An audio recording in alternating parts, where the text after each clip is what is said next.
So these were the original objectives and the bylaws, and there's still the original objectives and the bylaws. It's still kind of the basis for what VAL is. And we won't really go into it, but we've developed the logistics hub and the supply chain. We'll talk about that a lot more. Promote the industry, employment opportunities.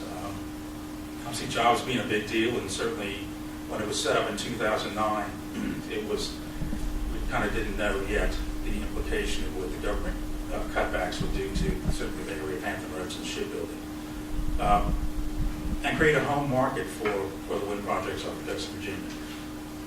So those are still in place, still the fundamental objectives. So the brief history, we talked about this a bit, before wind energy kind of became in vogue, there was a lot of work going underground. It's funny that, we all worked towards the position of getting the leases going and the Valve Tap project going. And then that's when the people started coming out of some of the woodwork and saying, well, thank God you guys are finally doing something. And what they missed is, and I explained it, is you've missed the pickaxes and shovels and mauls that are buried under the ground building these foundations, and that's what this is about. So we kicked it off in 2009. Bob was an original member. We were original members of that.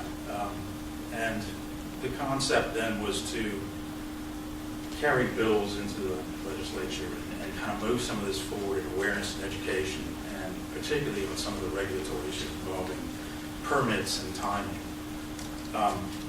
We were lucky enough in the early part of it, and Bob, I think you were a big part of this, with the Virginia Task Force and MMS, and the coordination between local state governments, tribes, military, and so forth. And that played a gigantic role, because the deconflicting of the areas offshore was probably the most incredible thing that happened prior to actually having the leases, and why the leases were successful. So in 2010, VAL supported and put forward legislation to create this group, VAL. And we're very happy to and very successful, and thus the concept that we're siblings, and we share DNA, good, bad, or indifferent. But that's kind of who we all are together. We got it pretty good. It's got that on video too. Yeah.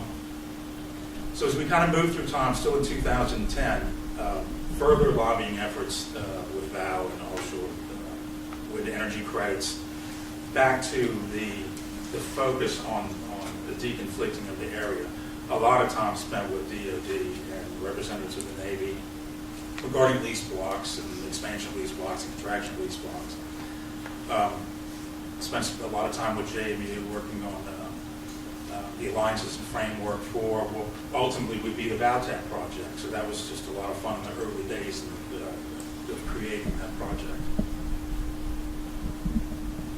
Then in 2010, our friends at VEP did this really interesting seminar concept that brought in a bunch of the businesses in Virginia that would be key in 2010 to the supply chain, already kind of mapping this out and who they were. The numbers, they were pretty incredible. We were talking about 40,000 employees would be impacted by the supply chain of offshore energy.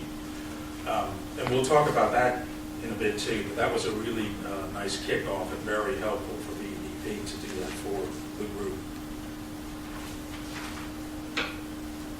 Carrying on still through 2010, and a lot of it now gets to DOE and the RFI and the coordination with that. Then working with VCERC, and this is now into the Atlantic fleeting and testing and scope, and this gets to deconflicting again. Again, you can't say that enough. And then we start getting interest from overseas. UK TI guys, trade investment guys, come over and want us to represent VAL in the industry in a supply chain conference in Scotland, which we did, which started kicking off a lot of discussions of the European models and their learning curves and how we skew learning curves and the like. So we moved to 2011, and we have announcements from Secretary Chu's LSR. Lease blocks have been reserved for development, and most importantly, as I mentioned earlier, the permitting time frame has gone down from 7 to 9 years to 5. The first VAL meeting I was in, the question was how long it would take to do permit-wise, and that answer was 9 to 11 years, which just kind of crushed everybody in the room. It's like, what do you mean? Even if you did it, your technology would be obsolete by the time you got a permit halfway through the permitting process. So that was a big step. We know the Secretary of the Navy. This was really interesting and kind of plays a role now going on in the future.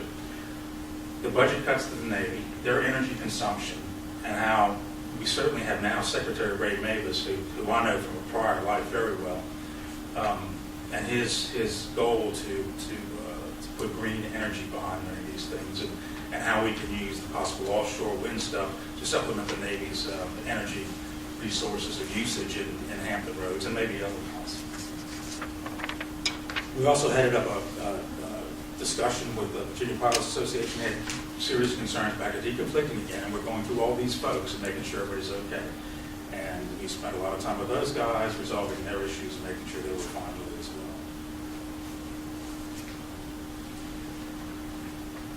well. So we moved to home site selection, then we're into adverse effects to commercial shipping. Now we have commercial shipping guys that we're working with, and this again was all happening in 2011. And then finally, a coordination with the ODU folks for Virginia Offshore Supply Chain Workshop. So we moved to 2012, and now the work we're doing with DME and VEDP is really good and really concise and very coordinated, and we're trying to set out a plan which includes discussions on investment policy and the state's perspective, so that we could get the message to the General Assembly and the members and have them understand what this means, and not specifically to great, it's green energy, we love it, but let's talk about supply chains, let's talk about workforce development, let's talk about saving jobs, let's talk about technology, let's talk about supply chain. Very important period in time and partnership amongst the groups. Out of some of those discussions, there was some budget funding came through, and it was really nice to have, I'm sure Virginia Tech was very excited about it, some of the other folks, that some of that funding would go to them, since they laid a lot of groundwork and put a lot of energy and time and resources into kind of setting up this stuff. So we're able to kind of help fund a lot of the work they've done, and then to use some of it for matching funds with the Department of Defense as needed be for geotech, et cetera, all driven primarily by the DME folks. We finalized at the time a bid book. The bid book essentially was a document that outlined the various services, industries, and the like in the Hampton Roads and larger Virginia area, so that you were able to give it to a developer or otherwise, and they would see who existed. Basically, it was really a nice, very nice offshore wind energy kind of phone book that was a little bit deeper drilled than that. But something that really helped us on a marketing basis when discussing outside of Virginia, and particularly in Europe. Dominion Wind's offshore leases. My friend Guy Chapman, who at the time was my vice chairman, said that a great deal of credit went to deconflicting the auction area. I think there's a broader great deal of credit. There was a lot of people that made credit for that, and that was a good day. That was a really good day. Further discussions with Secretary Chang, Commerce and Trade. We've since had various meetings with Secretary Jones and his staff about similar things and moving forward. Moved to 2013, a lot of the same things going on, except now we've launched into a European trade mission.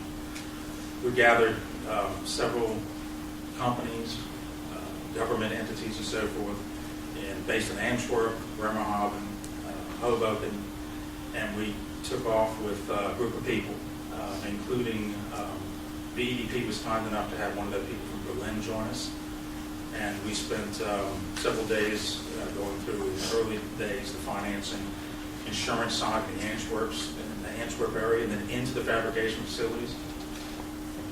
Then we went to Bremerhaven and met with huge logistics companies, the German government, the German economic development folks, some folks from Paris on the turbine side.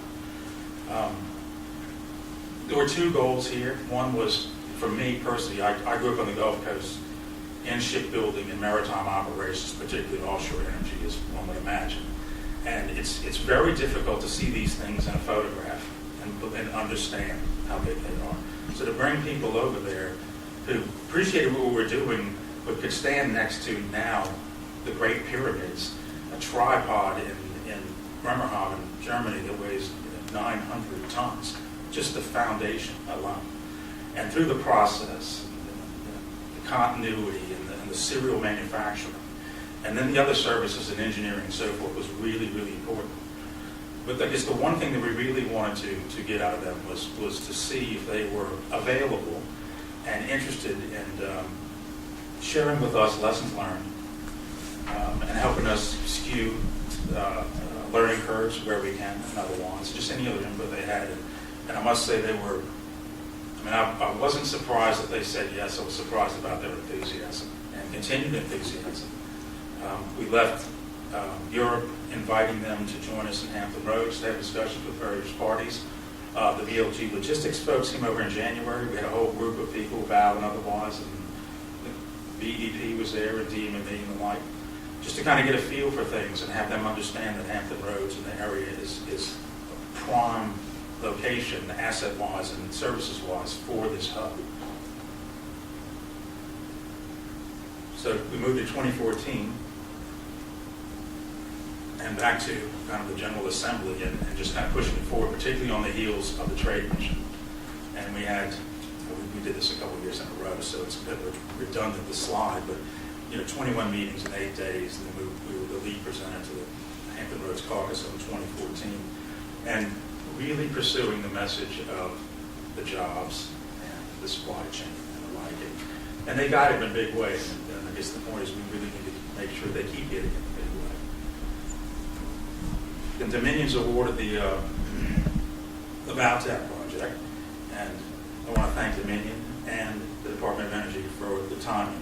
It was extraordinary because I'm the head of the Coastal Energy and Offshore Energy Group for Virginia Economic Development. Virginia Hampton Roads. My acronym's confused. Hampton Roads Community Foundation. And we had a meeting that morning where we were talking about offshore wind and these other restructure the cooperation agreement with the Virginia Ship Repairers Association, which we're going to use that similar model with. I need to talk to Hart about the Virginia Maritime Association and others. And there's a reason for the changes in these things, back to the evolution. So briefly, you've got 2009, 2010, setting up the regulatory stuff, stakeholders, establish the industry basically. 11 through 12 is really the deconflicting side of it and making sure that's okay. Thank you, Evie, for changing that spelling mistake. Otherwise, it would not be deconflicting with some cooperation agreement with the Virginia Ship Repairers Association, which we're going to use that similar model with. I need to talk to Hart about the Virginia Maritime Association and others. And there's a reason for the changes in these things, back to the evolution. So briefly, you've got 2009, 2010, setting up the